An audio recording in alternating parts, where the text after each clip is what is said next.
இன்றைய முக்கிய செய்திகள். குற்றங்கள் நிறைந்த நாட்டுக்கு பதிலாக நல்லதொரு நாடாக இலங்கையை சர்வதேசத்தில் உயர்த்தி வைப்பதற்காக தனக்கு வழங்கப்பட்டிருக்கும் கைவிட முடியாத பொறுப்பை உயிரை துச்சமாக கருதி செய்து முடிப்பதாக ஜனாதிபதி அனுரகுமார திசாநாயக்க உறுதியளித்தார்.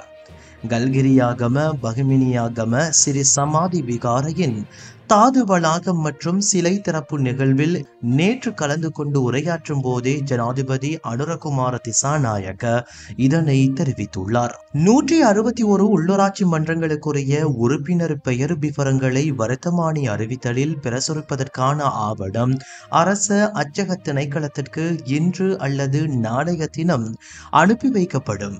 முதல் கட்ட வர்த்தமானி இவ்வாரத்திற்குள் பிரசுரிக்கப்படும்.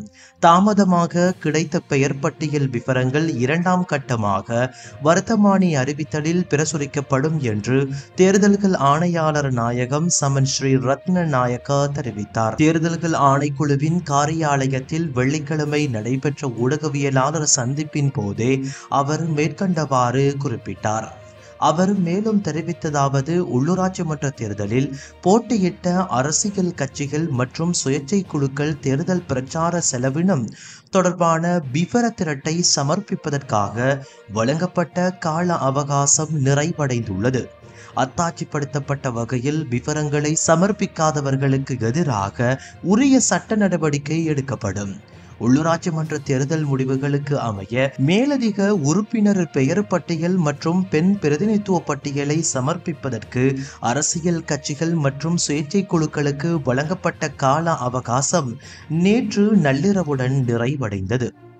161 உள்ளூராட்சி மன்றங்களுக்குரிய உறுப்பினர் பெயர் விவரங்களை வர்த்தமானி அறிவித்தலில் பிரசுரிப்பதற்கான ஆவணம் அரச அச்சக திணைக்களத்திற்கு இன்று அல்லது நாளைய தினம் அனுப்பி வைக்கப்படும். தாமதமாக கிடைத்த பெயர் பட்டியல் விவரங்கள் இரண்டாம் கட்டமாக வர்த்தமானி அறிவித்தலில் வெளியிடப்படும். உறுப்பினர்களின் பெயர் விவரங்கள் வர்த்தமானி அறிவித்தலில் பிரசுரிக்கப்பட்டதன் பின்னர் ஒரு வார காலத்திற்குள் மாநகர சபை மேயர் மற்றும் பிரதி மேயர் ஆகிய பதவிகளுக்கான நியமனங்கள் வழங்கப்பட வேண்டும். அரசியல் கட்சிகளின் உள்ளக விவகாரங்களில் ஆணைக்குழு தலையிட முடியாது. 50% பெரும்பான்மையை உறுதிப்படுத்தும் கட்சி மாநகர சபைகளில் ஆட்சி அமைக்கலாம் என்று அவர் மேலும் தெரிவித்துள்ளார்.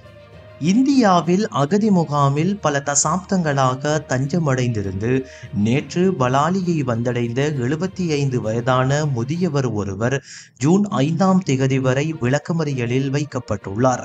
குறித்த முதியவர் நேற்று 29 கைது செய்யப்பட்டு குற்றப்புலனாய்வு துறையினரால் மல்லாகம நீதவான் நீதிமன்றத்தில் முற்படுத்தப்பட்டுள்ளார். இந்நிலையில் நாடு திரும்புவதற்கு தேவையான சகல ஆவணங்களும் அவரிடம் இருந்துள்ளது. அதேவேளை சர்வதேச சட்டப்படி அவர் ஒரு அகதி என்று உறுதிப்படுத்தப்பட்டுள்ளதாகவும் தெரிவிக்கப்படுகிறது. இருப்பினும் அவரை பிணையில் விடுவிக்க நீதிமன்றம் எதிர்ப்பு தெரிவித்த காரணத்தினால் ஜூன் 5ஆம் திகதி வரை விளக்கமறியலில் வைக்கப்பட்டுள்ளார். யுத்த காலத்தில் உயிரை காத்து கொள்வதற்காக குறித்த முதியவர் தமிழகத்திற்கு தப்பிச் சென்ற நிலையில் சுமார் 37 ஆண்டுகள் கடந்து நாடு திரும்பிய போது சட்டவிரோதமாக நாட்டை விட்டு வெளியேறிய குற்றச்சாட்டின் கீழ் புலனாய்வு பிரிவினரால் கைது செய்யப்பட்டுள்ளார். சின்னையா ஸ்ரீ லோகநாதன் எனும் ஏழாலையைச் சேர்ந்த அந்த 75 முதியவர் யாழ்ப்பாணம் விமான நிலையம் ஊடாக நேற்றைய தினம் நாடு திரும்பிய போதே விமான நிலையத்தில் வைத்து கைது செய்யப்பட்டுள்ளதாக தகவல்கள் தெரிவிக்கின்றன. 1987ஆம் ஆண்டு காலப்பகுதியில் இலங்கையில் இடம்பெற்ற உள்நாட்டு போரின் காரணமாக நாட்டை விட்டு தப்பிச் சென்ற லட்சக்கணக்கானோர் மத்தியில் இந்த முதியவரும் படகு மூலம் தமிழகத்திற்கு தப்பிச் சென்றுள்ளார். இவ்வாறு தப்பிச் சென்றவர் தமிழகத்தின் திருவண்ணாமலை பகுதியில் உள்ள முகாமில் தங்கி வாழ்ந்து தற்பொழுது ஏழாலையில் வசிக்கும் தனது மகனுடன் முதுமை காலத்தில் வாழ்வதற்காக தீர்மானித்துள்ளார். இதற்கமைய ஐக்கிய நாடுகளின் அகதிகளுக்கான அமைப்பில் UNHCR பதிவு செய்து தாயகம் திரும்பிய போதே நேற்றைய தினம் யாழ்ப்பாணம் சர்வதேச விமான நிலையத்தில் வைத்து கைது செய்யப்பட்டுள்ளார். இவ்வாறானதொரு நிலையில் இனிவரும் காலத்தில் தாயகம் திரும்பும் அகதிகள் கைது செய்யப்படுவார்களா என்ற அச்சம் பலர் மத்தியில் எழுப்பப்படுகிறது.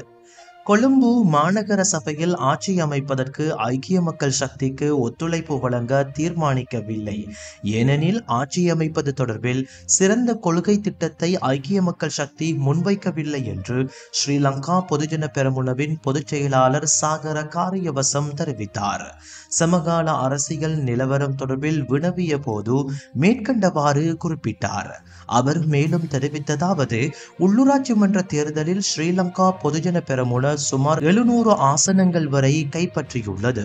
எமது கட்சியின் பெயர் பட்டியல் விவரங்களை தேர்தல்கள் ஆணைக்குழுவுக்கு அனுப்பி வைத்துள்ளோம். முரண்பாடற்ற வகையில் உறுப்பினர் தெரிவு இடம்பெற்றுள்ளது. கொழும்பு மாநகர சபையில் ஆட்சி அமைப்பதற்கு எதிர்க்கட்சி தலைவர் சஜித் பிரேமதாச எதிர்க்கட்சிகளின் ஒத்துழைப்பை கோரியிருந்தார். இருப்பினும் அதற்கான முறையான பேச்சுவார்த்தைகளில் ஏதும் ஈடுபடவில்லை. அத்துடன் ஆட்சி அமைப்பது தொடர்பில் முறையான திட்டத்தையும் முன்வைக்கவில்லை. கொழும்பு மாநகர சபையில் ஆட்சி அமைப்பதற்கு ஐக்கிய மக்கள் சக்திக்கு ஒத்துழைப்பு வழங்க தீர்மானிக்கவில்லை. தேசிய மக்கள் சக்திக்கு ஆதரவளிக்கும் நோக்கம் எமக்கு கிடையாது. அரசாங்கத்திற்கு எதிராக எடுக்கும் சிறந்த தீர்மானங்களுக்கு ஒத்துழைப்பு வழங்க தயாராக இருக்கின்றோம்.